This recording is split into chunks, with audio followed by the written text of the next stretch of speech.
एक पासे बिक्रमी कैलेंडर ते दूजे पासे नानकशाही कैलेंडर। तो हुण इसे कारण करके इक्को साल दे विच 2 वार दिहाड़ा मनाया जा रहा है प्रकाश पुरब गुरु गोबिंद सिंह जी का। सारा जिहड़ा कम्यूनीकेशन है वर्ल्ड ओवर वो किस चीज़ ते आधारित है? वो बिक्रमी कैलेंडर ते नहीं है, ल्यूनर कैलेंडर ते नहीं है, वो सारे का सारा जिहड़ा आधारित हैगा सूरजी कैलेंडर के उत्ते। मैं पूछना चाहना जिहड़ी हिंदुस्तान की सरकार है बिक्रमी कैलेंडर ते चलती है या सूरजी कैलेंडर ते चलती? तो जे सरकार बिक्रमी कैलेंडर ते चलेगी सरकार एग्जिस्ट नहीं कर सकती। नानकशाही कैलेंडर जो इंट्रोड्यूस हो गया फिर ये तो दिक्कत की सी ते जो तुसीं इंट्रोड्यूस किया किहड़ी सोच दे नाल इंट्रोड्यूस? बड़े जोर पा के इसनूं इंट्रोड्यूस कराया सी। उस वेले भी इसकी मुखालफत हुई सी फ्रॉम वेस्टेड इंटरस्ट। जिहड़ी करतारपुरी बीड़ है ना, जिहड़ी ओरिजिनल बीड़ है, हथ लिखत जिहड़ी बीड़ जिहड़ी ओरिजिनल महाराज ने पंजवें पातशाह ने लिखवाई सी, उस दे विच सारे गुरु साहबान दी डेट ऑफ बर्थ ते डेट ऑफ डिमाइज लिखी हुई। पर बावजूद इस गल दे जिहड़े लोग हिंदूइज्ड माइंड दे सिखां दे विच हैगे है ना, समझे कि नहीं मसंद काइंड ऑफ पीपल, वो इस नूं कदे एक्यूरेसी च जान नहीं। हिंदुस्तान की जिहड़ी फंक्शनिंग किवें चल रही है मैनूं तुसीं दसो। उत्थे कोई गवर्नमेंट ऑफ इंडिया जाती है पंडितां नूं पुछण?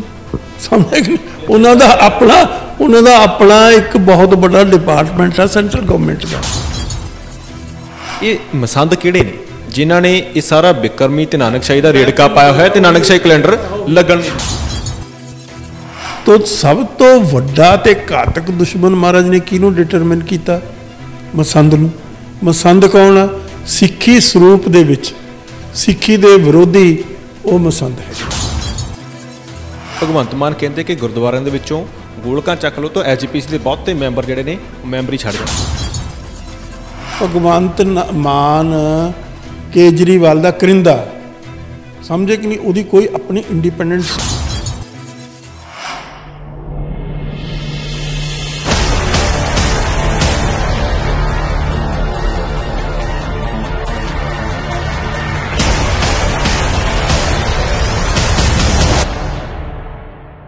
सत श्री अकाल दोस्तों, इस वक्त तुहाडे अपना दोस्त हरदीप सिंह भोगल। पिछले कई दिनों तो साडे भी जहन दे विच बहुत सारे सवाल सी, तुहाडे भी जहन दे विच होणगे क्योंकि बहुत सारिया चीज़ां लगातारता दे विच अजिहियां हो रही जिहड़ियां कई द्वंद पैदा कर रही। जिस तरीके नाल बिक्रमी अते नानकशाही कैलेंडर नूं लैके चर्चा छिड़ी हुई है, जिस तरीके नाल वख-वख गुरुद्वारा प्रबंधक कमेटियां बनाउण दी चर्चा छिड़ी हुई है ते वख-वख बयानबाजियां जिहड़ियां ने लगातारता दे विच सामने आ रही। तो बहुत सारे सवाल ने, बहुत सारिया चीज़ां ने जिहड़ियां साडे जहन दे विच चल रही, उन्हां दे जवाब लभण दी कोशिश करांगे। साडे नाल उगे इतिहासकार ते राइटर गुरदर्शन सिंह ढिल्लों ने बड़ियां अहम चीज़ां जाणदे ने इतिहास नाल, खास करके बहुत सारिया चीज़ां जुड़ियां हुई ने नानकशाही कैलेंडर का ते बिक्रम जिहड़ा कैलेंडर हैगा बिक्रमी, इहदा मसला कित्थों उलझिया हैगा, आखिरकार कित्थे असीं फसे हैगे। अज बहुत सारे सवालों के जवाब लभण की कोशिश करनी है। साडे नाल ने गलबात करदे। सर सब तो पहला बहुत बहुत स्वागत तुहाडा। सर ये बड़ी अहम चीज़ है कि सिख पंथ दे विच द्वंद पाए जा रहे हैं। मैनूं लगदा बहुत सारिया चीज़ां लगातार चल रही ने, एक पासे बिक्रमी कैलेंडर ते दूजे पासे नानकशाही कैलेंडर। तो हुण इसे कारण करके इक्को साल दे विच 2 वार दिहाड़ा मनाया जा रहा है प्रकाश पुरब गुरु गोबिंद सिंह जी का, तो दूसरे अगले साल दे विच कुछ भी नहीं होना। ये कित्थे फसे हुए हैं, किवें ये कहानी शुरू हुई? बिक्रमी ते नानकशाही दा रेड़का शुरू कित्थों? देखो जिहड़ा बिक्रमी कैलेंडर आ वो अज दा नहीं, वो बहुत पुरातन आ, वो इस मुल्क दे विच चलदा आ रहा है। इसे तरीके नाल दूसरे मुल्कां दे विच भी इस किस्म दे कैलेंडर चलदे आ जिहड़े किस चीज़ ते वो चंद्रमा ते आधारित है। ल्यूनैटिक उन्होंने कहते हैं, ल्यूनर कहते हैं ना इसनूं। ल्यूनर वो हुंदा जिहड़ा बंदा मैंटली स्टेबल ना होवे, इंग्लिश का लफज है जिहड़ा ईडियम, वो इस करके चंद्रमा नूं ये कहा जाता भी वो लूनैटिक है, वो ल्यूनर है, वो ल्यूनर कैलेंडर ते आधारित है कि वह बदलता रहिंदा, वो स्टेबल नहीं हैगा। तो ये पहला लोगों को यही ख्याल सी भी सारी दुनिया जिहड़ी हैगी आ वो चंद्रमा ते आधारित हैगी है। तो उन्होंने चंद्रमा के कैलेंडर बना ले। चंद्रमा दे विच टाइम की बहुत ज़्यादा वेरीएशन ते चेंजिस आउंदियां हैगियां, तो वो चलते सी कैलेंडर, पर उन्हां च स्टेबिलिटी नहीं सी, उन्हां च बहुत ज़्यादा तब्दीलियां आउंदियां सी। लोकां नूं अपने जन्मदिन दे लई, ਆਪਣੇ ਕਿਸੇ ਹੋਰ ਬਜ਼ੁਰਗਾਂ ਦੇ ਜਾਂ ਪੀਰਾਂ ਪੈਗੰਬਰਾਂ ਦੇ ਗੁਰੂਆਂ ਦੇ ਜਨਮ ਦਿਨਾਂ ਲਈ ਜੰਤਰੀਆਂ ਦੇ ਕੋਲ ਪੰਡਤਾਂ ਦੇ ਕੋਲ ਜਾਣਾ ਪੈਂਦਾ ਸੀ। ਉਹ ਆਪਣੀਆਂ ਤਿਥੀਆਂ ਮਲੂ ਕੇ ਦੱਸਦੇ ਸੀ ਵੀ ਫਲਾਨਾ ਹੈਗਾ, ਉਹ ਬਦਲਦੀਆਂ ਰਹਿੰਦੀਆਂ ਸੀ। ਲੇਕਿਨ ਦੁਨੀਆ ਨੇ ਫਿਰ slowly and gradually world over ਹੀ ਉਹਨਾਂ ਨੇ ਕਿਹਾ ਵੀ ਇੱਕ ਸਾਇੰਟੀਫਿਕ ਕੈਲੰਡਰ ਚਾਹੀਦਾ, ਸੂਰਜ 'ਤੇ ਆਧਾਰਿਤ ਹੋਵੇ। ਜਿਹੜਾ ਸੂਰਜ ਇੱਕ ਸਟੇਬਲ ਹੈ, ਉਹਦੇ ਵਿੱਚ ਬਹੁਤ ਘੱਟ, ਬਹੁਤ ਹੀ ਮਿਨੀਮਮ ਤਬਦੀਲੀ ਆਉਂਦੀ ਹੈ ਟਾਈਮ ਦੇ ਆਧਾਰ ਦੇ ਉੱਤੇ। ਤਾਂ ਉਹ ਇੱਕ ਸਟੇਬਲ ਕੈਲੰਡਰ ਹੈਗਾ ਜਿਸ ਦੇ ਵਿੱਚ, ਔਰ ਦੂਸਰੀਆਂ ਉਹਨਾਂ ਨੇ ਡੇਟਾਂ ਵੀ ਫਿਕਸ ਕਰ ਲਈਆਂ ਵੀ ਫਲਾਨੀ, ਜਿਸ ਤਰ੍ਹਾਂ ਹੁਣ ਮੈਂ ਤੁਹਾਨੂੰ ਦੱਸਿਆ ਵੀ ਰਸ਼ੀਅਨ ਰੈਵੋਲੂਸ਼ਨ ਦੀ ਡੇਟ ਉਹਨਾਂ ਨੇ ਫਿਕਸ ਕਰ ਲਈ, ਫਰੈਂਚ ਰੈਵੋਲੂਸ਼ਨ ਦੀ ਡੇਟ ਉਹਨਾਂ ਨੇ ਫਿਕਸ ਕਰ ਲਈ, ਕ੍ਰਾਈਸਟ ਦੀ ਜਿਹੜੀ ਕਰੂਸੀਫਿਕਸ਼ਨ ਆ ਉਸ ਦੀ ਉਹਨਾਂ ਨੇ ਡੇਟ ਫਿਕਸ ਕਰ ਲਈ। ਉਹਦੇ 'ਤੇ ਕੋਈ ਉਹਨਾਂ ਨੂੰ ਕਿਸੇ ਨੂੰ ਪੁੱਛਣ ਦੀ ਲੋੜ ਨਹੀਂ ਲੈਣੀ। ਲਓ ਜੀ 25 ਦਸੰਬਰ ਦੇ ਵਿੱਚ ਕ੍ਰਿਸਮਸ ਹੋਏਗੀ ਸਾਡੀ, ਠੀਕ ਹੈ ਨਹੀਂ ਜੀ, ਉਹ ਡੇਟ ਫਿਕਸ ਹੋ ਗਈ। ਹੁਣ ਗੱਲ ਇਹ ਹੈ ਸਲੋਲੀ ਐਂਡ ਗ੍ਰੈਜੂਅਲੀ ਜਿਹੜੀ ਦੁਨੀਆ ਹੈ, ਕਿਉਂਕਿ ਹੁਣ ਦੁਨੀਆ ਇੱਕ ਬਹੁਤ ਕਲੋਜ਼ ਨੈਟਵਰਕ ਵਿੱਚ ਫਿਕਸ ਹੋ ਚੁੱਕੀ ਹੈ। ਜਹਾਜ਼ਾਂ ਦੀਆਂ ਫਲਾਈਟਸ ਜਾਣੀਆਂ ਇੱਕ ਦੂਜੀ ਜਗ੍ਹਾ ਤੋਂ ਇੱਕ ਦੂਜੀ ਜਗ੍ਹਾ ਤੁਸੀਂ ਜਾਣਾ, ਵਪਾਰ ਆ, ਟੈਲੀਫੋਨ ਹੋਣੇ, ਤਾਂ ਉਹ ਸਾਰੇ ਦੇ ਸਾਰਾ ਜਿਹੜਾ ਕਮਿਊਨੀਕੇਸ਼ਨ ਆ ਵਰਲਡ ਓਵਰ, ਉਹ ਕਿਸ ਚੀਜ਼ 'ਤੇ ਆਧਾਰਿਤ ਆ? ਉਹ ਬਿਕਰਮੀ ਕੈਲੰਡਰਾਂ 'ਤੇ ਨਹੀਂ ਹੈ, ਲਿਊਨਰ ਕੈਲੰਡਰਾਂ 'ਤੇ ਨਹੀਂ ਹੈ, ਉਹ ਸਾਰੇ ਦਾ ਸਾਰਾ ਜਿਹੜਾ ਆਧਾਰਿਤ ਹੈਗਾ ਸੂਰਜੀ ਕੈਲੰਡਰ ਦੇ ਉੱਤੇ ਹੈਗਾ। ਸਮਝ ਗਏ ਸਟੇਬਿਲਿਟੀ ਉਹਦੇ 'ਚ, ਕਿਉਂਕਿ ਇਹ ਤਾਂ ਸਾਰੀ ਦੁਨੀਆ 'ਚ ਕਿਓਸ ਹੋ ਜਾਏਗਾ। ਇਹ ਬਿਕਰਮੀ ਕੈਲੰਡਰ ਉਸ ਵੇਲੇ ਦਾ ਕੈਲੰਡਰ ਆ ਜਦੋਂ ਲੋਕਾਂ ਦੇ ਵਿੱਚ ਕੋਈ ਕਮਿਊਨੀਕੇਸ਼ਨ ਹੁੰਦਾ ਹੀ ਨਹੀਂ ਸੀ। ਬੈਠੇ ਹੋ ਤੁਸੀਂ, ਪੁੱਛੀ ਜਾਓ, ਕਰੀ ਜਾਓ, ਟਾਈਮ ਨਹੀਂ, ਤੁਹਾਡੀ ਕੋਈ ਟਾਈਮ ਦਾ ਤੁਹਾਨੂੰ ਪਤਾ ਹੀ ਕੁਛ ਨਹੀਂ ਹੈਗਾ। ਤੋ ਸਾਰੀ ਹੁਣ ਹਿੰਦੁਸਤਾਨ ਦੀ ਜਿਹੜੀ ਬਿਕਰਮੀ ਕੈਲੰਡਰ ਹੈ, ਹਿੰਦੂ ਕੈਲੰਡਰ ਇਹਨੂੰ ਮੰਨਿਆ ਜਾਂਦਾ। ਤਾਂ ਹੁਣ ਅੱਜ ਦੀ ਮੈਂ ਪੁੱਛਣਾ ਚਾਹੁੰਦਾ, ਜਿਹੜੀ ਹਿੰਦੁਸਤਾਨ ਦੀ ਸਰਕਾਰ ਆ ਉਹ ਬਿਕਰਮੀ ਕੈਲੰਡਰ 'ਤੇ ਚੱਲਦੀ ਹੈ ਜਾਂ ਸੂਰਜੀ ਕੈਲੰਡਰ 'ਤੇ ਚੱਲਦੀ ਹੈ? ਤਾਂ ਜੇ ਸਰਕਾਰ ਬਿਕਰਮੀ ਕੈਲੰਡਰ 'ਤੇ ਚੱਲੇਗੀ, ਸਰਕਾਰ ਐਗਜ਼ਿਸਟ ਹੀ ਨਹੀਂ ਕਰ ਸਕਦੀ, ਕੋਲੈਪਸ ਹੋ ਜਾਏਗਾ ਸਾਰਾ। ਬਹੁਤ ਸਾਰੀਆਂ ਤਿਥੀਆਂ ਜਿਹੜੀਆਂ ਨੇ, ਤਰੀਕਾਂ ਜਿਹੜੀਆਂ ਨੇ ਬਦਲ ਜਾਣਗੀਆਂ, ਤਾਂ ਉਸ ਹਿਸਾਬ ਨਾਲ ਕੋਈ ਫਿਕਸ ਡੇਟ ਹੀ ਨਹੀਂ ਰਹੇਗੀ। ਕੋਈ ਫਿਕਸ ਆਜ਼ਾਦੀ ਕਦੋਂ ਸਾਨੂੰ ਮਿਲੀ ਸੀ, ਸਾਡਾ ਗਣਤੰਤਰ ਦਿਹਾੜਾ ਕਦੋਂ ਮਨਾਇਆ? ਹਾਂ, ਉਹ ਸਿਆਣਪ ਕੀਤੀ ਸਾਡੇ ਜਿਹੜੇ ਵੱਡੇ ਲੀਡਰ ਸੀ ਉਸ ਵੇਲੇ, ਉਹਨਾਂ ਨੇ ਡੇਟ ਫਿਕਸ ਕਰਤੀ ਵੀ ਇਹ ਮੁਲਕ ਦੀ ਆਜ਼ਾਦੀ 1947 ਦੇ ਵਿੱਚ ਹੋਈ, ਠੀਕ ਹੈ ਜੀ। 1947 15 ਅਗਸਤ ਉਹਨੇ ਡੇਟ ਫਿਕਸ ਕਰ, ਰੌਲਾ ਹੀ ਨਹੀਂ ਕੋਈ। ਤਾਂ ਇਹਦੇ ਉਲਟ ਕੀ ਕੀਤਾ ਪਾਕਿਸਤਾਨ ਨੇ ਕਿ ਉਹਨਾਂ ਨੇ ਕਿਹਾ ਵੀ ਸਾਡੀ ਆਜ਼ਾਦੀ 14 ਅਗਸਤ 1947 ਨੂੰ ਹੋਈ। ਆਜ਼ਾਦੀ ਤਾਂ ਸਬ ਕੰਟੀਨੈਂਟ ਦੀ ਇੱਕੋ ਦਿਨ ਹੋਈ ਆ, ਇੱਕੋ ਟਾਈਮ 'ਤੇ ਹੋਈ ਆ, ਇੱਕੋ ਮੂਵਮੈਂਟ 'ਚ ਹੋਈ ਆ, ਇੱਕੋ ਬੰਦੇ ਨੇ ਕੀਤੀ ਆ। ਤਾਂ ਉਹਦੇ ਵਿੱਚ ਕੀ ਹੈ, ਉਹਨਾਂ ਨੇ ਕਿਹਾ ਵੀ ਅਸੀਂ ਇੰਡੀਆ ਵਾਲੀ ਡੇਟ ਨਹੀਂ ਆ, ਇੰਡੀਆ ਨੇ ਕਿਹਾ ਪਾਕਿਸਤਾਨ ਨੇ ਡੇਟ ਨਹੀਂ ਅਸੀਂ ਰੱਖਣੀ। ਸਮਝੇ ਕਿ ਨਹੀਂ? ਤਾਂ ਮੇਰਾ ਮਤਲਬ ਕਹਿਣ ਦਾ ਇਹ ਤਾਂ ਤੁਹਾਡੀ ਆਪਣੀ ਡਿਸੀਜਨ ਹੈ ਔਰ ਵਾਈਜ਼ ਡਿਸੀਜਨ ਆ। ਤੁਸੀਂ ਕਿਹਾ ਜੀ ਸਾਡਾ ਜਿਹੜਾ 26 ਜਨਵਰੀ 1950 ਨੂੰ ਸਾਡਾ ਕੰਸਟੀਟਿਊਸ਼ਨ ਵਿਧਾਨ ਬਣਿਆ, ਅਸੀਂ ਲਾਗੂ ਕਰਤਾ। ਤਾਂ ਉਹਦੇ ਵਿੱਚ ਇਹ ਹੁਣ ਮਤਲਬ ਕੋਈ ਬੰਦਾ ਕਹੇ ਵੀ ਜੀ ਇਹ ਤਾਂ 27 ਨੂੰ ਹੋਇਆ, ਇਹ 24 ਨੂੰ ਹੋਇਆ, ਕੋਈ ਰੌਲਾ ਹੀ ਨਹੀਂ, ਉਹ ਫਿਕਸਡ ਹੈ ਡੇਟ। ਤੋ ਇਸੇ ਤਰੀਕੇ ਦੇ ਨਾਲ ਨਾਨਕ ਸ਼ਾਹੀ ਕੈਲੰਡਰ ਦੇ ਵਿੱਚ ਉਹਨਾਂ ਨੇ ਡੇਟਾਂ ਫਿਕਸ ਕਰਤੀ, ਸਮਝ ਗਏ ਨਹੀਂ? ਤੋ ਇਸੇ ਤਰੀਕੇ ਗੁਰੂ ਨਾਨਕ ਮਹਾਰਾਜ ਦੇ ਜਨਮ ਦਿਨ ਦੀ ਵੀ ਡੇਟ ਹੈ, ਉਹ ਐਵੇਂ ਮਤਲਬ ਉਸ ਦੇ ਉੱਤੇ ਅਨਨੈਸੈਸਰੀ ਕੰਟਰੋਵਰਸੀ। ਤੁਸੀਂ ਜਨਮ ਦਿਨ ਕਿਸੇ ਦਾ ਮਨਾਉਣਾ, ਆਪਣੇ ਗੁਰੂ ਪੀਰਾਂ ਦਾ ਇੱਕ ਦਿਨ ਤੁਸੀਂ ਮੁਕਰਰ ਕਰ ਲਓ, ਕੋਈ ਜ਼ਰੂਰੀ ਤਾਂ ਨਹੀਂ ਵੀ ਉਹਦੇ ਤੁਸੀਂ ਲੱਭਣਾ ਵੀ ਆਹ ਫਲਾਣੇ ਦਿਨ ਇੰਨੇ ਟਾਈਮ 'ਤੇ ਫਲਾਣਾ ਬੰਦਾ ਪੈਦਾ ਹੋਇਆ। ਇਹ ਬੜੀ ਅਹਿਮ ਚੀਜ਼ ਹੈ ਸਰ। ਜੇ ਜਿਸ ਤਰੀਕੇ ਨਾਲ ਅਸੀਂ ਆਪਣੀ ਵੀ ਗੱਲ ਕਰੀਏ, ਹੁਣ ਤੁਹਾਡੇ ਵੀ ਜਨਮ ਤਿਥੀ ਹੋਣੀ ਆ, ਮੇਰੀ ਵੀ ਜਨਮ ਤਿਥੀ ਆ, ਬਹੁਤ ਸਾਰੇ ਦਰਸ਼ਕ ਇਹ ਪ੍ਰੋਗਰਾਮ ਦੇਖ ਰਹੇ ਹੋਣੇ ਆ, ਉਹਨਾਂ ਦੀਆਂ ਵੀ ਜਨਮ ਤਿਥੀਆਂ ਨੇ, ਉਹ ਇੱਕ ਦਿਨ ਡਿਸਾਈਡ ਹੋਇਆ, ਉਹ ਸਾਰੇ ਉਸੇ ਦਿਨ ਆਪਣਾ ਦਿਹਾੜਾ ਮਨਾਉਂਦੇ। ਇਹ ਥੋੜ੍ਹੀ ਹੈਗਾ ਕਿ ਇਸ ਵਾਰ ਉਹਨਾਂ ਨੇ 1 ਤਰੀਕ ਨੂੰ ਮਨਾ ਲਿਆ, ਅਗਲੀ ਵਾਰ ਨੂੰ 5 ਤਰੀਕ ਨੂੰ ਮਨਾਉਣਾ। ਤੇ ਇਹ ਬੜੀ ਹੈਰਾਨੀ ਦੀ ਗੱਲ ਹੈ ਕਿ ਗੁਰੂ ਗੋਬਿੰਦ ਸਿੰਘ ਜੀ ਦਾ ਪ੍ਰਕਾਸ਼ ਦਿਹਾੜਾ ਇੱਕੋ ਸਾਲ ਦੇ ਵਿੱਚ 2 ਵਾਰੀ ਆ। ਉਹ ਇਸੇ ਕਰਕੇ ਹੈ ਨਾ, ਕਿਉਂਕਿ ਤੁਸੀਂ ਡਿਪੈਂਡੈਂਟ ਹੋ ਬਿਕਰਮੀ ਕੈਲੰਡਰ ਦੇ ਉੱਤੇ। ਬਿਕਰਮੀ ਕੈਲੰਡਰ ਆ ਜਿਹੜਾ ਉਹ ਸਟੇਬਲ ਕੈਲੰਡਰ ਨਹੀਂ ਹੈਗਾ, ਉਹ ਲਿਨੈਟਿਕ, ਉਹ ਚੰਦਰਮਾ 'ਤੇ ਆਧਾਰਿਤ ਆ। ਚੰਦਰਮਾ ਬਦਲਦਾ ਰਹਿੰਦਾ, ਉਹਦੇ 'ਚ ਬਹੁਤ ਵੇਰੀਏਸ਼ਨ ਆਉਂਦੀ ਆ। ਤਾਂ ਤੁਸੀਂ ਹਮੇਸ਼ਾ ਜਾਓ ਜੀ ਪੰਡਤਾਂ ਤੋਂ, ਕੁਰਾਲੀ ਦੇ ਪੰਡਤ ਆ ਜਿਹੜੇ ਜੰਤਰੀਆਂ ਬਣਾਉਂਦੇ ਆ, ਕੁਰਾਲੀ ਆਪਣੇ ਨਾਲ। ਤਾਂ ਇਸੇ ਤਰੀਕੇ ਨਾਲ ਜਦੋਂ ਇਹ ਕੈਲੰਡਰ ਬਣਾਇਆ ਸੀ ਉੱਥੇ ਕੰਟਰੋਵਰਸੀ ਬਹੁਤ ਸ਼ੁਰੂ ਹੋ ਗਈ ਸ਼ੁਰੂ ਤੋਂ। ਤਾਂ ਹੁਣ ਵੀ ਜਿਹੜੇ ਵੈਸਟਡ ਇੰਟਰਸਟ ਆ, ਜਿਹੜੇ ਇਹ ਸਮਝਦੇ ਆ ਵੀ ਜਿਹੜਾ ਨਾਨਕ ਸ਼ਾਹੀ ਕੈਲੰਡਰ ਹੈ ਇਹ ਇੱਕ ਮਾਈਲਸਟੋਨ ਆ of the Sikh separate religious identity ਦਾ, ਸਮਝੇ ਕਿ ਨਹੀਂ? ਤਾਂ ਅਸੀਂ ਇਸ ਨੂੰ ਐਕਸੈਪਟ ਨਹੀਂ ਕਰਨਾ। RSS ਵਾਲੇ ਵੀ ਇਹਨਾਂ 'ਤੇ ਪ੍ਰੈਸ਼ਰ ਪਾਉਂਦੇ ਆ ਵੀ ਤੁਸੀਂ ਨਾਨਕਸ਼ਾਹੀ ਕੈਲੰਡਰ ਨਹੀਂ, ਤੁਸੀਂ ਆਪਣੇ ਆਪ ਨੂੰ ਬਿਕਰਮੀ ਕੈਲੰਡਰ 'ਤੇ। ਹੁਣ ਇਹੀ ਗੱਲ ਜੇ RSS ਵਾਲਿਆਂ ਨੂੰ ਪੁੱਛਣੀ ਹੋਵੇ ਵੀ ਤੁਸੀਂ ਦੇਸ਼ ਦੇ ਮਾਲਕ ਹੋ, ਮੈਜੋਰਟੀ ਹੋ ਤੁਸੀਂ ਇਸ ਮੁਲਕ ਦੇ ਵਿੱਚ, ਤੇ ਤੁਸੀਂ ਚੰਦਰਮਾ ਕੈਲੰਡਰ ਹਿੰਦੁਸਤਾਨ 'ਤੇ ਲਾਇਆ ਹੋਇਆ ਜਾਂ ਸੂਰਜੀ ਕੈਲੰਡਰ ਲਾਇਆ? ਸਮਝਿਆ ਕਿ ਨਹੀਂ? ਹਿੰਦੁਸਤਾਨ ਦੀ ਸਾਰੀ ਜਿਹੜੀ ਫੰਕਸ਼ਨਿੰਗ ਹੈਗੀ ਆ ਉਹ ਸੂਰਜੀ ਕੈਲੰਡਰ 'ਤੇ, ਦੁਨੀਆ ਦੀ ਸਾਰੀ ਜਿਹੜੀ ਫੰਕਸ਼ਨਿੰਗ ਆ ਉਹ ਸੂਰਜੀ ਕੈਲੰਡਰ ਦੇ ਉੱਤੇ ਆ। ਬਿਕਰਮੀ ਕੈਲੰਡਰ ਕਿਤੇ ਲਾਗੂ ਨਹੀਂ ਹੈ, ਸਮਝੇ ਕਿ ਨਹੀਂ? ਹਾਂ, ਮੰਦਰਾਂ ਦੇ ਵਿੱਚ ਮਤਲਬ ਇਸ ਜਗ੍ਹਾ ਦੇ ਉੱਤੇ ਤੁਸੀਂ ਲਾਗੂ ਕਰੀ ਜਾਓ, there is no objection to that. ਜੇ ਤੁਸੀਂ ਭੰਬਲ ਭੂਸੇ 'ਚ ਪੈਣਾ, ਪੰਜਾਬੀ 'ਚ ਜੇ ਮੈਂ ਕਹਾਂ ਕਨਫਿਊਜ਼ਨ 'ਚ ਪੈਣਾ, ਕਿ ਪਈ ਜਾਓ, nobody would stop you from that. ਸਮਝੇ ਕਿ ਨਹੀਂ? ਤੁਸੀਂ ਪੰਡਤਾਂ ਦੇ ਚੱਕਰਾਂ 'ਚ ਪੈਣਾ, ਕੁਰਾਲੀ ਜਾਣਾ, ਜੰਤਰੀਆਂ ਖਰੀਦਣੀਆਂ, ਜੰਤਰੀਆਂ ਤੇ ਦੇਖਣੀਆਂ ਕਿਹੜੀ ਤਿਥੀ ਕਿਸ ਦਿਨ ਸਾਡੀ ਸੰਗਰਾਂਦ ਆ। ਪਿੰਡਾਂ ਦੇ ਵਿੱਚ, ਮੈਂ ਪਿੰਡਾਂ ਵਿੱਚ ਰਿਹਾ, ਉੱਥੇ ਪਿੰਡ 'ਚ ਜਾਂਦੇ ਨਹੀਂ, ਉਹ ਪੁੱਛਦੇ ਜੀ ਪੰਡਿਤ ਜੀ ਨੂੰ ਪੁੱਛੀਏ ਕਿ ਸੰਗਰਾਂਦ ਕਿੰਨੇ ਦਿਨ ਆ, ਸਮਝੇ ਕਿ ਨਹੀਂ? ਤੋ ਇਹ ਸਾਰੀ ਚੀਜ਼ ਇਸ ਕਰਕੇ ਆ ਕਿ ਉਸ ਵੇਲੇ ਲੋਕਾਂ ਨੂੰ ਇਸ ਗੱਲ ਦੀ ਸੂਝ-ਬੂਝ ਨਹੀਂ ਸੀ। ਬੜੀ ਅਹਿਮ ਚੀਜ਼, ਜਿਵੇਂ ਹੁਣ ਨਾਨਕਸ਼ਾਹੀ ਅਸੀਂ ਕੈਲੰਡਰ ਦਾ ਜ਼ਿਕਰ ਕਰੀਏ, ਬੜੀ ਰਿਸਰਚ ਤੋਂ ਬਾਅਦ, ਬੜੇ ਲੰਮੇ ਸਮੇਂ ਦੇ ਸੰਘਰਸ਼ ਤੋਂ ਬਾਅਦ 1992 ਦੇ ਵਿੱਚ ਇੰਟਰੋਡਿਊਸ ਕੀਤਾ ਗਿਆ, ਤੇ ਇੰਟਰੋਡਿਊਸ ਕਰਨ ਵਾਲਿਆਂ 'ਚ ਤੁਸੀਂ ਵੀ ਸ਼ਾਮਿਲ ਸੀਗੇ। ਇਹ ਨਾਨਕਸ਼ਾਹੀ ਕੈਲੰਡਰ ਜਦੋਂ ਇੰਟਰੋਡਿਊਸ ਹੋ ਗਿਆ, ਫਿਰ ਇਹਦੇ ਤੋਂ ਦਿੱਕਤ ਕੀ ਸੀਗੀ, ਤੇ ਜਦੋਂ ਤੁਸੀਂ ਇੰਟਰੋਡਿਊਸ ਕੀਤਾ ਕਿਹੜੀ ਸੋਚ ਦੇ ਨਾਲ ਇੰਟਰੋਡਿਊਸ ਕੀਤਾ? ਤੁਹਾਨੂੰ ਦੱਸਦਾ, ਉਸ ਵੇਲੇ ਦਿੱਕਤ ਇਹ ਸੀ, RSS ਨੇ ਬਹੁਤ ਪ੍ਰੈਸ਼ਰ ਪਾਇਆ, ਖਾਸ ਤੌਰ 'ਤੇ ਹਿੰਦੂ ਸਮਾਜ। ਜਿਹੜਾ ਹਿੰਦੂ ਸਮਾਜ ਆ ਉਹ ਕਿਸੇ ਬਹੁਤ ਸੂਝ-ਬੂਝ ਦਾ ਸਮਾਜ ਨਹੀਂ ਨਾ, ਸਿੱਖ ਸਮਾਜ, ਸਿੱਖ ਸੰਤ ਸਮਾਜ, ਜਿਹਨੂੰ ਸੰਤ ਸਮਾਜ ਕਹਿੰਦੇ। ਹੁਣ ਮੈਂ ਇਸ ਗੱਲ 'ਤੇ ਬਹੁਤ ਮੈਨੂੰ ਸੀਰੀਅਸ ਅਬਜੈਕਸ਼ਨ ਆ ਕਿ ਕਿਸੇ ਦੁਨੀਆ ਦੀ ਕਮਿਊਨਿਟੀ ਦੇ ਵਿੱਚ ਸੰਤ ਸਮਾਜ ਸਿੱਖਾਂ ਦਾ ਹੀ ਆ, ਹਿੰਦੂਆਂ ਦਾ ਸੰਤ ਸਮਾਜ ਹੈ ਕੋਈ? ਸਮਾਜ ਤਾਂ ਦੁਨੀਆ ਦਾ ਹੁੰਦਾ ਜਿਹਦੇ 'ਚ ਹਰ ਕਿਸਮ ਦੇ ਲੋਕ ਹੁੰਦੇ ਆ। ਅਸੀਂ ਸਿੱਖ ਸਮਾਜ ਕਹਿ ਸਕਦੇ ਹਾਂ, ਲੇਕਿਨ ਸੰਤ ਸਮਾਜ ਥੋੜ੍ਹਾ ਹੋ ਸਕਦਾ। ਸਿੱਖ ਸਮਾਜ ਹੋ ਸਕਦਾ, ਹਿੰਦੂ ਸਮਾਜ ਹੋ ਸਕਦਾ, ਮੁਸਲਿਮ ਸਮਾਜ ਹੋ ਸਕਦਾ, ਈਸਾਈ ਸਮਾਜ ਹੋ ਸਕਦਾ, ਲੇਕਿਨ ਈਸਾਈਆਂ ਦੇ ਮਤਲਬ ਪ੍ਰੀਸਟਾਂ ਦਾ ਸਮਾਜ ਥੋੜ੍ਹਾ ਹੋਏਗਾ। ਸਮਾਜ ਤਾਂ ਦੁਨੀਆ ਦਾ ਹੋਏਗਾ। ਤੋ ਇਸ ਤਰ੍ਹਾਂ ਦਾ ਇੱਕ ਉਈਓ ਮਨ ਘੜਤ ਕਿਸਮ ਦਾ ਸੰਤ ਸਮਾਜ ਖੜਾ ਕਰ ਲਿਆ।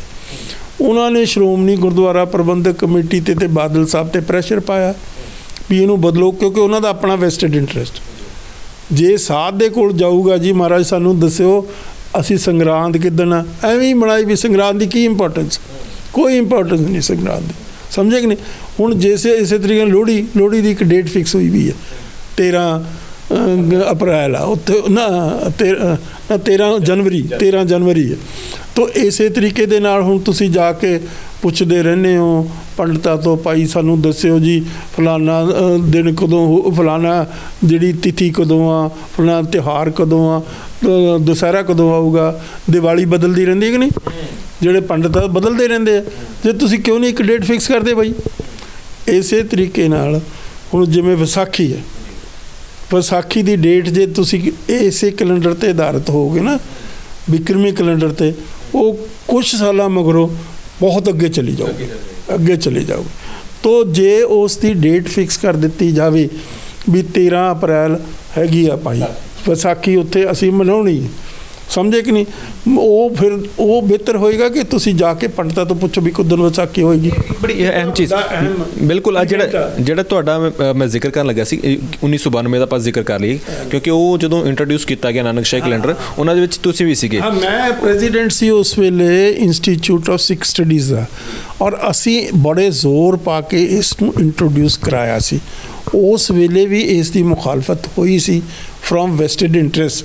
ਜੋ ਤੁਸੀਂ ਕਿਸੇ ਬਹੁਤ ਵੱਡੀ ਟ੍ਰੈਡੀਸ਼ਨ ਨੂੰ, ਮੈਂ ਤੁਹਾਨੂੰ ਦੱਸਾਂ ਵੀ ਦਰਬਾਰ ਸਾਹਿਬ ਦੇ ਵਿੱਚ ਜਦੋਂ ਬਿਜਲੀ ਲੈ ਕੇ ਆਏ ਤਾਂ ਉੱਥੇ ਬੜਾ ਝਗੜਾ ਹੋ ਗਿਆ ਸਿੱਖਾਂ ਦੇ ਵਿੱਚ।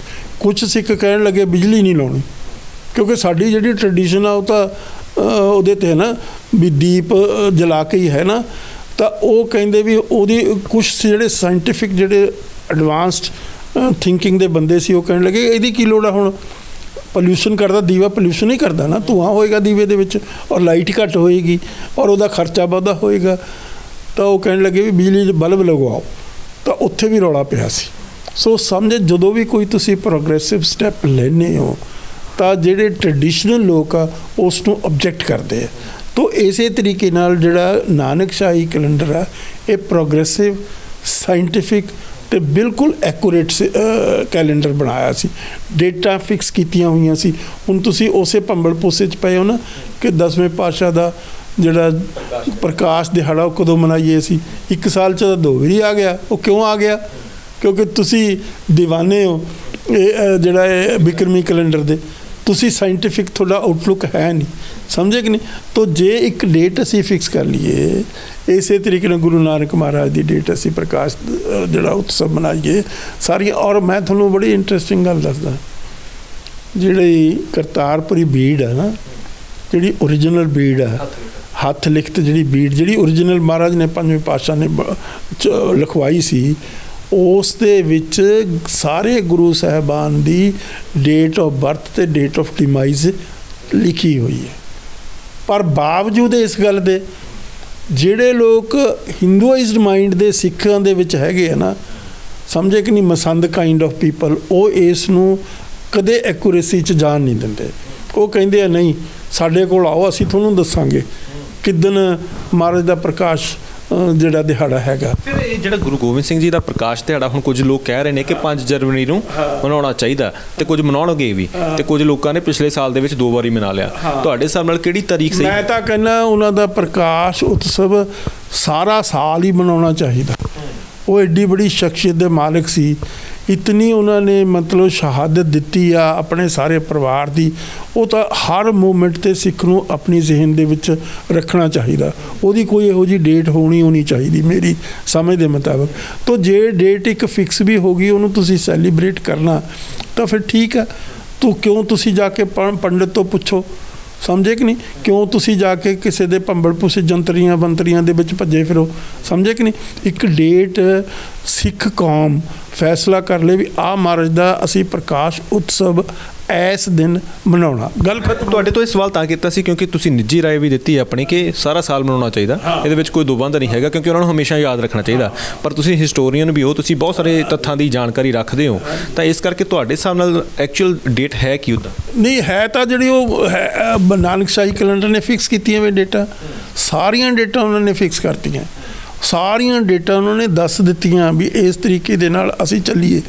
ਜਿਸ ਤਰ੍ਹਾਂ ਹਿੰਦੁਸਤਾਨ ਦਾ ਕੈਲੰਡਰ ਨਹੀਂ ਚੱਲ ਰਿਹਾ, ਹਿੰਦੁਸਤਾਨ ਦੀ ਜਿਹੜੀ ਫੰਕਸ਼ਨਿੰਗ ਕਿਵੇਂ ਚੱਲ ਰਹੀ ਹੈ ਮੈਨੂੰ ਤੁਸੀਂ ਦੱਸੋ। ਉੱਥੇ ਕੋਈ ਗਵਰਨਮੈਂਟ ਆਫ ਇੰਡੀਆ ਜਾਂਦੀ ਹੈ ਪੰਡਤਾਂ ਨੂੰ ਪੁੱਛਣ, ਸਮਝਿਆ ਕਿ ਨਹੀਂ? ਉਹਨਾਂ ਦਾ ਆਪਣਾ ਇੱਕ ਬਹੁਤ ਵੱਡਾ ਡਿਪਾਰਟਮੈਂਟ ਹੈ ਸੈਂਟਰਲ ਗਵਰਨਮੈਂਟ ਦਾ, ਜਿਹੜਾ ਇਹ ਸਾਰੀ ਚੀਜ਼ ਨੂੰ ਫਿਕਸ ਕਰਦਾ, ਫਿਕਸ ਕੀਤਾ ਜਿਨ੍ਹਾਂ ਨੇ, ਉਹਨਾਂ ਨੇ ਸਾਇੰਟੀਫਿਕਲੀ ਫਿਕਸ ਕਰਾਇਆ। ਨਹੀਂ ਤਾਂ ਬਣ ਹੀ ਨਹੀਂ ਸਕਦੀ ਗਵਰਨਮੈਂਟ, ਕਿਵੇਂ ਚੱਲੂਗੀ ਮੈਨੂੰ ਦੱਸੋ। ਜੇ ਤੁਸੀਂ ਕਹੋ ਵੀ ਸੈਂਟਰ ਦੀ ਸਰਕਾਰ ਦੀ ਫਲਾਨੀ ਡੇਟ ਆ ਫਲਾਨੀ ਡੇਟ ਨਹੀਂ, ਜਿਹੜੀ ਆਜ਼ਾਦੀ ਦਾ ਦਿਨ ਆ ਉਹ ਮਤਲਬ 15 ਅਗਸਤ ਨਹੀਂ, 15 ਅਗਸਤ ਵੀ ਮਨਾ ਲਓ, 24 ਅਗਸਤ ਵੀ ਮਨਾ ਲਓ, 25 ਅਗਸਤ ਵੀ ਮਨਾ, ਇਹ ਕਿਵੇਂ? It will be just chaotic situation, ਸਮਝੇ? ਇਹਦਾ ਮਖੌਲ ਹੋ ਜਾਏਗਾ ਨਾ। ਇੱਕ ਬੜੀ ਅਹਿਮ ਚੀਜ਼ ਸਰ, ਜਿਵੇਂ ਤੁਸੀਂ ਜ਼ਿਕਰ ਕਰ ਰਹੇ ਸੀਗੇ, ਇਹ ਮਸੰਦ ਕਿਹੜੇ ਨੇ ਜਿਨ੍ਹਾਂ ਨੇ ਇਹ ਸਾਰਾ ਬਿਕਰਮੀ ਤੇ ਨਾਨਕਸ਼ਾਹੀ ਦਾ ਰੇੜਕਾ ਪਾਇਆ ਹੋਇਆ ਤੇ ਨਾਨਕਸ਼ਾਹੀ ਕੈਲੰਡਰ ਲੱਗਣ ਨਹੀਂ ਦਿੱਤਾ? ਦੇਖੋ, ਮਸੰਦਾਂ ਨੇ ਹਮੇਸ਼ਾ ਸਿੱਖੀਜ਼ਮ ਦੀ ਆਇਡੈਂਟੀਟੀ ਨੂੰ ਅਪੋਜ਼ ਕੀਤਾ, ਇਸੇ ਕਰਕੇ 3 ਤਾਕਤਾਂ ਦੇ ਖਿਲਾਫ 10ਵੇਂ ਪਾਤਸ਼ਾਹ ਲੜੇ। ਸਭ ਤੋਂ ਵੱਡਾ ਵਿਰੋਧ ਜਿਹੜਾ ਸਿੱਖੀਜ਼ਮ ਦਾ ਕੀਤਾ ਉਹ ਮਸੰਦਾਂ ਨੇ ਕੀਤਾ, ਔਰ ਮਹਾਰਾਜ ਨੇ ਸਭ ਤੋਂ ਵੱਡੀ ਸਜ਼ਾ ਕਿਸ ਨੂੰ ਦਿੱਤੀ ਹੈ? ਮਸੰਦਾਂ ਨੂੰ। ਦੂਸਰੀ ਦਿੱਤੀ ਆ ਜਿਹੜੇ ਹਿੰਦੂਆਈਜ਼ਡ ਰੂਲਰ ਸੀ, ਪਹਾੜੀ ਰਾਜੇ, ਉਹਨਾਂ ਨੂੰ। ਤੀਸਰੀ ਸਜ਼ਾ ਮੁਗਲ ਐਮਪਾਇਰ ਦੇ ਖਿਲਾਫ, ਇਸਲਾਮ ਦੇ ਖਿਲਾਫ ਨਹੀਂ, ਮੁਗਲ ਐਮਪਾਇਰ ਦੇ ਖਿਲਾਫ। ਤਾਂ ਸਭ ਤੋਂ ਵੱਡਾ ਤੇ ਘਾਤਕ ਦੁਸ਼ਮਣ ਮਹਾਰਾਜ ਨੇ ਕਿਹਨੂੰ ਡਿਟਰਮਿਨ ਕੀਤਾ? ਮਸੰਦ ਨੂੰ। ਮਸੰਦ ਕੌਣ ਆ? ਸਿੱਖੀ ਸਰੂਪ ਦੇ ਵਿੱਚ ਸਿੱਖੀ ਦੇ ਵਿਰੋਧੀ ਉਹ ਮਸੰਦ ਹੈਗੇ। ਤਾਂ ਇਸੇ ਕਿਸਮ ਦਾ ਸੋ ਕਾਲਡ ਸੰਤ ਸਮਾਜ ਬਾਈ ਐਂਡ ਲਾਰਜ, ਮੈਂ ਨਹੀਂ ਕਹਿੰਦਾ 100%, 90%, 95% ਹੋ ਸਕਦੇ ਆ, ਸਮਝੇ ਨਹੀਂ? ਇਹ ਤਾਂ ਮੇਰੇ ਲਈ ਮੁਸ਼ਕਿਲ ਹੈ ਐਗਜ਼ੈਕਟ ਫਿਗਰ ਦੇਣੀ। ਤਾਂ ਉਹ ਲੋਕ ਸਾਰੇ ਸਿੱਖੀ ਪਹਿਰਾਵੇ ਦੇ ਵਿੱਚ, ਸਿੱਖੀ ਸਰੂਪ ਦੇ ਵਿੱਚ ਸਿੱਖੀ ਦੀ ਸਭ ਤੋਂ ਵੱਡੀ ਵਿਰੋਧਤਾ ਕਰਦੇ। ਇਸੇ ਹੁਣ ਦਮਦਮੀ ਟਕਸਾਲ ਵਾਲਾ ਜਿਹੜਾ ਹੈਗਾ ਧੁਮਾ, ਉਸਨੇ ਇਸ ਦੀ ਟੁੱਥ ਐਂਡ ਨੇਲ ਅਪੋਜੀਸ਼ਨ ਕੀਤੀ ਉਸ ਨਾਨਕ ਸ਼ਾਹੀ ਕੈਲੰਡਰ ਦੀ। ਉਸ ਵੇਲੇ ਉਹ ਕਿਹਦੀ ਬੁੱਕਲ 'ਚ ਬੈਠਾ ਸੀ? ਪ੍ਰਕਾਸ਼ ਸਿੰਘ ਬਾਦਲ ਦੀ ਬੁੱਕਲ 'ਚ ਬੈਠਾ ਸੀ। ਹੁਣ ਤਾਂ ਮੇਰਾ ਖਿਆਲ ਪ੍ਰਕਾਸ਼ ਸਿੰਘ ਬਾਦਲ ਦੇ ਖਿਲਾਫ ਆਓ, ਸਮਝੇ ਕਿ ਨਹੀਂ? ਹੁਣ ਕਿਸੇ ਹੋਰ ਬੀਜੇਪੀ ਦੇ ਨਾਲ ਹੋਣਾ। ਤਾਂ ਮੇਰਾ ਮਤਲਬ ਕਹਿਣ ਦਾ ਇਹ ਹੈ, ਇਸ ਕਿਸਮ ਦੀਆਂ ਤਾਕਤਾਂ ਜਿਨ੍ਹਾਂ ਦੇ ਵੈਸਟਡ ਇੰਟਰਸਟ ਹੈਗੇ ਆ, ਜਿਹੜੇ ਸਿੱਖ ਵਿਰੋਧੀ ਤਾਕਤਾਂ ਦੇ ਇਸ਼ਾਰਿਆਂ 'ਤੇ ਚੱਲਦੇ, RSS ਦੇ ਹੁਣ ਦਸਮ ਗ੍ਰੰਥ ਦੀ ਵੀ ਇਸੇ ਵਿੱਚੋਂ ਨਿਕਲਦੀ ਗੱਲ ਹੈ ਨਾ। ਤਾਂ ਉਹ ਦਸਮ ਗ੍ਰੰਥ ਦਾ ਸਭ ਤੋਂ ਵੱਡਾ ਸਪੋਰਟਰ ਆ, ਸਮਝੇ ਕਿ ਨਹੀਂ। ਤਾਂ ਹੁਣ ਦੇਖੋ ਮੋਦੀ ਸਾਹਿਬ ਨੇ ਕੀ ਕੀਤਾ, ਉਹਨਾਂ ਨੇ ਕੀ ਕੀਤਾ ਕਿ ਜਿਹੜਾ ਉਹ ਪਹਾੜ ਦੇ ਵਿੱਚ ਗੁਰਦੁਆਰਾ ਹੈਗਾ, ਕੀ ਕਹਿੰਦੇ ਉਹਨੂੰ, ਹੇਮਕੁੰਟ ਨੂੰ, ਔਰ ਤੁਹਾਨੂੰ ਮੈਂ ਜਾਣ ਕੇ ਸਵਾਲ ਕੀਤਾ ਸੀ, 99.9% ਹੇਮਕੁੰਟ ਸਾਹਿਬ ਕਹਿੰਦੇ। ਉਹ ਸਾਹਿਬ ਕਿੱਥੋਂ ਆ ਗਿਆ ਜੀ? ਹੇਮਕੁੰਟ ਕੀ ਚੀਜ਼ ਆ ਜੀ? ਉਹਦੀ ਕੋਈ ਹਿਸਟੋਰੀਸਿਟੀ ਹੈਗੀ, ਉਹਦੀ ਕੋਈ ਟ੍ਰੈਡੀਸ਼ਨ ਹੈਗੀ ਹੈ? ਉੱਥੇ ਕੋਈ ਗੁਰੂ ਗਿਆ? ਉਈਓ ਤੁਸੀਂ ਇਮੈਜਨਰੀ ਬਣਾ ਲਿਆ ਵੀ ਗੁਰੂ 10ਵੇਂ ਪਾਤਸ਼ਾਹ ਨੇ ਆਪਣੇ ਪਿਛਲੇ ਜਨਮ ਦੇ ਵਿੱਚ ਤਪੱਸਿਆ ਕੀਤੀ ਸੀ। ਨਾ ਤਾਂ ਜਨਮ ਦੀ ਕੋਈ ਅਸੀਂ ਇਕਨੋਲੇਜ ਕਰਦਾ ਸਿੱਖੀਜ਼ਮ, ਨਾ ਪਿਛਲੇ ਜਨਮ ਦੀ ਇੱਕ ਚੀਜ਼ ਨੂੰ ਇਕਨੋਲੇਜ ਕਰਦਾ, ਨਾ ਤਪੱਸਿਆ ਨੂੰ। ਸਾਡਾ ਧਰਮ ਤਪੱਸਿਆ ਦੇ ਖਿਲਾਫ ਆ, ਸਾਡਾ ਸੁਸਾਈਟਲ ਰਿਲੀਜਨ, ਸਮਾਜ ਦੇ ਵਿੱਚ ਅਸੀਂ ਵਿਚਰਨਾ। ਤਾਂ 1200 ਕਰੋੜ ਰੁਪਈਆ ਮੋਦੀ ਸਾਹਿਬ ਉੱਥੇ ਅਨਾਊਂਸ ਕਰ ਦਿੰਦੇ ਆ। ਕਿਉਂ ਅਨਾਊਂਸ ਕਰ ਦਿੰਦੇ ਆ? ਇਸ ਕਰਕੇ ਅਨਾਊਂਸ ਕਰ ਦਿੰਦੇ ਆ ਵੀ ਸਿੱਖਾਂ ਨੂੰ ਦਰਬਾਰ ਸਾਹਿਬ ਨਾਲੋਂ ਤੋੜ ਦਿਓ। ਦੁੱਖ ਤਕਲੀਫ ਮੋਦੀ ਸਾਹਿਬ ਨੂੰ ਦਰਬਾਰ ਸਾਹਿਬ ਨਾਲ ਆ, ਔਰ ਇਸੇ ਕਰਕੇ ਉਹਨਾਂ ਨੇ ਕਿਹਾ ਇੱਥੇ 1200 ਕਰੋੜ ਤੇ ਅਸੀਂ ਉਹਨੂੰ ਮਤਲਬ ਗੁਰਦੁਆਰੇ ਦੇ ਸਿੱਖ ਜਾਣ, ਉੱਥੇ ਆਪਣਾ ਮਰਨ, ਖੁੱਡਾਂ 'ਚ ਗਿਰਨ ਤੇ ਲੁੱਟੇ ਜਾਣ ਉੱਥੇ। ਤੇ ਦਰਬਾਰ ਸਾਹਿਬ ਲਈ 1 ਕਰੋੜ ਰੁਪਈਆ, ਉਹਦੇ ਦਰਬਾਰ ਸਾਹਿਬ ਦੇ ਆਲੇ ਦੁਆਲੇ ਕਿੰਨਾ ਗੰਦ ਪਿਆ ਪਿਆ, ਉਸ ਦੀਆਂ ਸੜਕਾਂ ਸਾਫ਼ ਕਰਾ ਦਿਓ, ਉੱਥੇ ਕੋਈ ਰੋਪਵੇ ਬਣਾ ਦਿਓ। ਤੁਸੀਂ ਉੱਥੇ ਰੋਪਵੇ ਕਿਉਂ ਨਹੀਂ ਬਣਾਉਂਦੇ? ਉਹ ਤਾਂ 1200 ਕਰੋੜ ਕੀ 100 ਕਰੋੜ 'ਚ ਵੀ ਬਣ ਸਕਦਾ। ਸਮਝ ਕੇ ਨਹੀਂ ਮੇਰੀ ਗੱਲ? ਉਹ ਉਹਨਾਂ ਦੀ ਇੱਕ ਬਹੁਤ ਵੱਡੀ ਇੰਟੈਂਸ਼ਨ ਆ। ਕੀ ਇੰਟੈਂਸ਼ਨ ਹੈ? ਅੱਜ ਦੀ ਨਹੀਂ ਚੱਲੀ ਵੀ ਗੱਲ, ਮੈਂ ਤੁਹਾਨੂੰ ਦੱਸ ਦਿਆਂ। ਜਦੋਂ 1905 ਦੇ ਵਿੱਚ ਆ ਜਿਹੜਾ ਹਿੰਦੂ ਸਮਾਜ ਦਾ ਲੀਡਰ ਸੀ, ਕੀ ਉਹਦਾ ਨਾਮ, ਮੋਹਨ, ਉਹ ਕੀ, ਨਹੀਂ ਮੋਹਨ ਭਗਵਤ ਹੋਣਾ ਨਾ, ਉਹ ਕੀ, ਮਦਨ ਮੋਹਨ ਮਾਲਵੀਆ, ਸੌਰੀ ਮੈਨੂੰ ਭੁੱਲ ਗਈ। ਮਦਨ ਮੋਹਨ ਮਾਲਵੀਆ ਹਿੰਦੂ ਮਹਾਸਭਾ ਦਾ ਪ੍ਰਧਾਨ ਸੀ ਤੇ ਕਾਂਗਰਸ ਦਾ ਵੀ ਉਹ ਲੀਡਰ ਸੀਗਾ।